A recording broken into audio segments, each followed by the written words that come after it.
Uma pesquisa realizada, na realidade, uma projeção, né, pela Fundação Oswaldo Cruz, a Fiocruz, que monitora o avanço da Covid-19 no Brasil, considera que Mato Grosso é o novo epicentro da doença no país.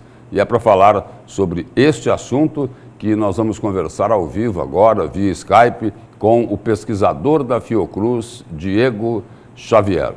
Boa tarde, pesquisador. Boa tarde a todos. Pesquisador, qual é a projeção aí da Fundação Oswaldo Cruz, a Fiocruz, para os próximos dias aqui em Mato Grosso com relação ao avanço da pandemia?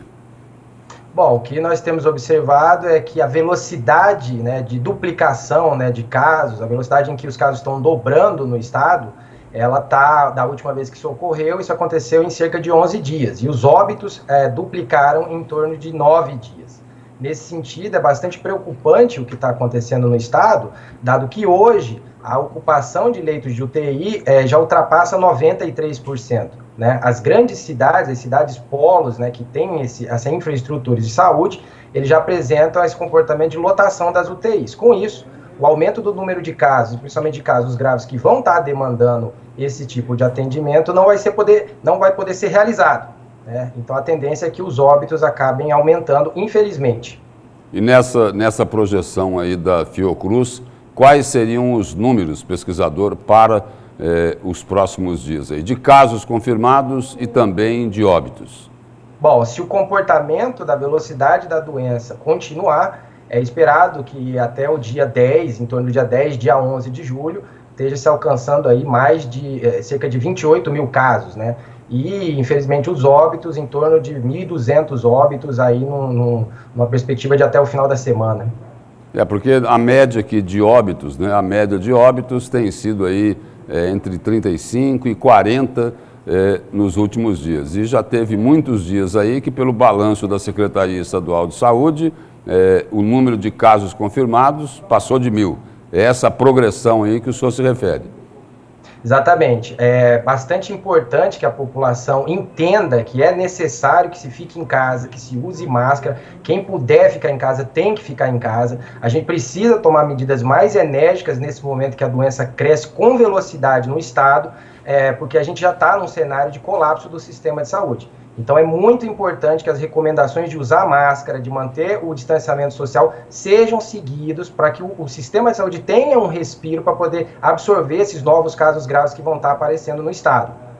E qual a previsão aí de recuo no número de casos aí na pandemia? Isso depende diretamente do comportamento da população e da tomada de decisão dos gestores, né, locais, né, e estaduais. Né? Se as pessoas forem para a rua todas ao mesmo tempo agora, provavelmente a gente vai ter um crescimento muito alto da doença, muitos óbitos e depois esse comportamento de descendência. Né? Mas a gente pode controlar esse aumento dos casos tomando essas medidas que são recomendadas, né? De manter o distanciamento social, de usar a máscara, de abrir o comércio, somente o comércio estritamente necessário, porque hoje o Estado atravessa o pior período da sua epidemia. Então, a gente tem como fazer essas medidas por um horizonte de 2 semanas e tentar acompanhar esse avanço da doença e diminuir os danos, né? Junto com isso, o poder público tem que investir em UTI, né? Tem que investir em suporte especializado de atendimento para a doença. Somente esse tipo de comportamento é que pode poupar algumas vidas. Outro ponto importante é que a atenção básica precisa estar de olho nas pessoas que estão em casa. A gente publicou hoje um estudo da cidade do Rio de Janeiro e a gente viu que os óbitos por domicílio aumentaram muito. Nesse sentido, a atenção básica tem que estar vigilante para tentar evitar que esses casos aconteçam também aí no estado. Recentemente, aí, medidas de isolamento um pouco mais rígidas foram adotadas na quarentena agora, que o pessoal chama aí de quarentena obrigatória. Agora, para ter resultado, né, tem um período aí de maturação, não é, pesquisador? Exatamente. As medidas que a gente toma hoje, a gente só consegue ver o resultado delas daqui a 2 semanas. Um ponto importante da quarentena é que quanto mais ela funciona, mais a população acha que ela é desnecessária. E não é. Então, tudo que a gente está observando hoje no estado do Mato Grosso é reflexo do que foi feito no passado. Infelizmente, no passado, foi se fazendo o relaxamento sem cuidado, sem atenção, sem testar a população, sem saber aonde o vírus está circulando, sem rastrear os contatos, e isso trouxe esse cenário que a gente encontra hoje no estado. Então, a gente precisa fazer uma quarentena de fato, uma quarentena de verdade, nessas próximas 2 semanas, para daí a gente observar o que vai estar acontecendo mais à frente com relação ao comportamento epidêmico da doença. Tentando interpretar o que o senhor acabou de falar, esse quadro de hoje tem tudo a ver com a falta de planejamento do poder público. Também é o planejamento do poder público, que não aumentou a oferta de leitos de UTI, quando já se sabia que isso ia acontecer no estado. Infelizmente, a doença foi negligenciada por parte do poder público. No dia 17 de junho, foram desabilitados leitos de UTI nas cidades, principalmente nas cidades polo, como a cidade de Rondonópolis, Cáceres, Sorriso. O repasse foi feito até pelo governo federal, mas infelizmente os gestores negligenciaram a doença e esse repasse foi devolvido. Hoje o vírus está cobrando esse preço. Além disso, a população precisa entender que ela faz parte desse processo.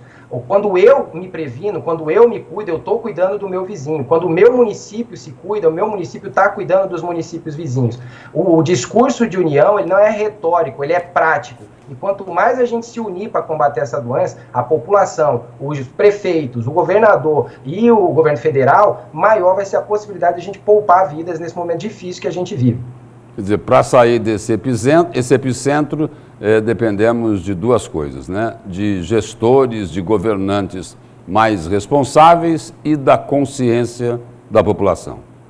Exatamente. A gente elege os nossos líderes e o líder é aquele que sabe para onde está indo e consegue levar outros com ele, né? Infelizmente é o que a gente não está vendo, né? A gente tem visto muitas medidas isoladas, medidas que não são compartilhadas, uma verdadeira disputa entre municípios e governo estadual e governo federal, e o vírus está se aproveitando exatamente disso para, infelizmente, provocar esse dano incalculável na nossa população.